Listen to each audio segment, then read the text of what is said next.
প্রিয় BA first সেমিস্টারের ছাত্রছাত্রীরা, তোমরা এই শর্ট ভিডিওতে দেখতে পাচ্ছ তোমাদের এডুকেশনের যে পেপারটি রয়েছে, এডুকেশনের জেনারেল পেপার এবং অনার্স পেপার উভয় ক্যান্ডিডেটের জন্য।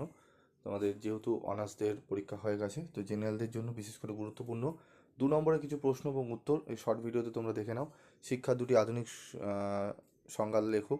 শিক্ষাকে অভিযোজন প্রক্রিয়া বলা হয় কেন? শিক্ষার ব্যক্তিতান্ত্রিক লক্ষ্যটি কী? সুশিক্ষকের দুটি ব্যক্তিগত ও দুটি পেশাগত গুণাবলী উল্লেখ করো। শিক্ষার মাধ্যম হিসাবে দূরদর্শনের দুটি সীমাবদ্ধতা লেখো।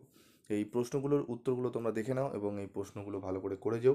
এবং যদি তোমরা চ্যানেলে নতুন হয়ে থাকো, চ্যানেলটি সাবস্ক্রাইব করে পাশে থাকা বেল আইকনে ক্লিক করে রেখে দিও এরকমই প্রশ্ন এবং উত্তরের ভিডিও পাওয়ার জন্য। এবং যারা তোমরা ফার্স্ট সেমিস্টারে এখন ভর্তি হয়েছো 2024-25 শিক্ষাবর্ষে, তারা পিভি স্টাডি ক্লাসটি অবশ্যই সাথে থেকো। তোমরা অনেক প্রশ্ন উত্তর তোমরা পাবে এবং সাজেশন পাবে।